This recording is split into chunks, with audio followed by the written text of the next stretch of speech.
God will give you everything in this. Because this is Kalyug. In Kalyug, machinery would be a necessity. Then you should ask only for Jame Kutum Samave, meaning the requirement of the family. Now, pious souls, what does God say? Sai इतना दीजिए जामे कुटुंब समावे हम भी भूखे ना रहे अतिथि ना भूखा जावे. To demand more than this in Kal's prison is a great foolishness. Only demand this much. God will give you everything in this. Because this is Kalyug. In Kalyug, machinery would be a necessity. Then you should ask only for Jame Kutum Samave, meaning the requirement of the family. Needs of the family. This is Jame Kutum Samave. Once a businessman, merchant, rich man asked his bookkeepers one day to calculate the estimated worth of his total property to know how much wealth does he have. They told him that this much is your wealth. He asked, how many future generations of mine can sustain with this? They informed that your 5 generations can sustain themselves without doing any work. You have this much property, this much wealth, oh gentlemen, then how would my 6th generation survive? What will the 6th generation eat? Tell me some other option. And they said, sir, sages and saints give solutions. One should listen to their spiritual discourses. So in the spiritual discourse, it was told that one should do charity. If one wants money, then one must donate money by donating money. One gets more wealth, and the donations made to sages, saints and devotees reap even more benefits. Like all sadhus, saints and devotees come here. The real devotees actually come here. Nonetheless, whichever sages or devotees are residing anywhere in huts or in the jungle in the name of God, they have virtues of the past. They are inspired by the past virtues. So wherever they reside, they keep remembering God, but they do not have the charger for their future. They only have past virtues. By being motivated by these virtues, they have taken such a big decision of worshipping while sitting in the jungle or anywhere else. They are reaping the fruits of their past virtues only. They bless somebody, that person gets the benefit and they get food in return. This is how it worked for them. So there was a saint, a learned devotee. He and his wife, both of them lived there. The merchant knew about these devotees. So what did the merchant do? He ordered all his bookkeepers to take all the servants along and distribute flour, rice, sugar, pulses, etc. among all the devotees and saints as per their demands. So they were distributing things to everyone. They came to that devotee's place and said, "O devotee, our merchant has sent some dry food items for you, that is flour, rice, sugar, salt, pulses, etc. Please accept it." The devotee asked his wife to check how much food they had. She informed that they had enough for that evening. He said, "We have enough for the evening." She said, "Yes." He said, "We will not accept anything as we have sufficient food for the evening."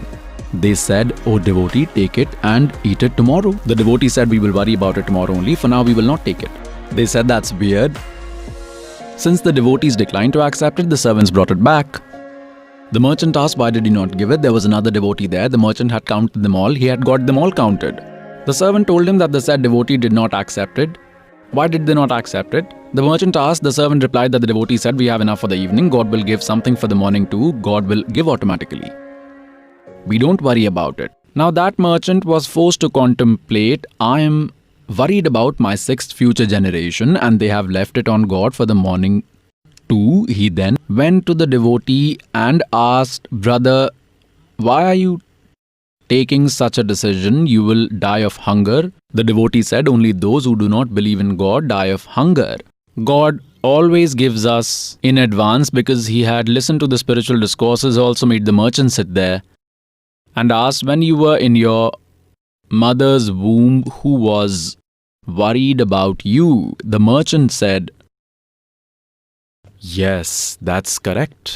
When you came out of your mother's womb, you did not have teeth. You could not eat bread, rice or flour, and before that, there was no milk in your mother's breasts. Yes, there wasn't, the merchant said. See how worried God is. As soon as you came out, God fed you with nectar like milk. And now you have taken responsibility of your 6th future generation. You have lost your mind, merchant. Your next life would be that of a donkey. Then the merchant said, what shall I do now? I am in deep trouble. The devotee said, you have collected a heap of this disease. You will be the one who incurs sin, whereas your future generations will use your money. They will bring their destiny with them. They are not dependent on you. The merchant said, what do I do now? I am in deep trouble. The devotee said, distribute it. Perform meritorious deeds, only then your life will be saved. Then the merchant started providing communal means. This is how your money will be saved. So pious souls, the purport is that we have made long calculations for our future, whereas we cannot even be confident about our next month. See, in the end, you will have to come to this state. And the speed at which you are going, there is no end to it. Today, if someone already has a plot of land, as soon as he acquires some money, he thinks of buying another one. And if he accumulates some more money, he thinks of buying another one, thinking that the price at which I'm getting it is good. Also, the prices are going to increase in the future. If he succeeds there, he thinks of buying a 4th one in another city. By then, he will die, and becoming a dog in his next life, he will roam around those plots. You will have to always remember this fact. It is 101% true that in the final moment's death, when you will go alone, you will weep that nothing belongs to me, no one is coming along with me. What is this? And God says, I used to tell this every day, I used to edify this daily, that no one is your companion. I am your companion. Now you have forgotten me. Even the debts that you have here with your children, your family, your parents, brother, sister, husband, wife, I will settle this all as well. I will get this all paid off. I will get all these debts paid off properly, all of those who have come to my refuge. And then I will provide salvation to all of you. Now God, Kabir says, take my refuge, I will save you here, in this world and in the other world too. This servant of God had told you one day that an old lady was standing here with his grandson to meet me about a month or a month and a half ago. And that boy was hardly a year or a year and a half old. She told me that there was a big bucket full of water. This boy climbed that bucket and fell into it upside down, and we were busy chatting somewhere. We were doing some work. After 4 hours, we took cognizance of the child and found him to be dead. My family, my son-in-law and my daughter used to listen to your spiritual discourses but had not taken initiation from you. And they used to get delighted on listening to the anecdotes of miracles happening with the devotees. So on that day, the dead boy's father had prayed that if everyone is saying that God is on earth, then today my son should become alive. He lamented like this. There is no way a little boy who had drowned, that too inverted in water, for 4 hours could come back to life. And they had also kept him outside for a long time. When his father came, he prayed to God in this way, and in a matter of just 2 seconds, the child had a hiccup and he opened his eyes. Hail Satguru Dev!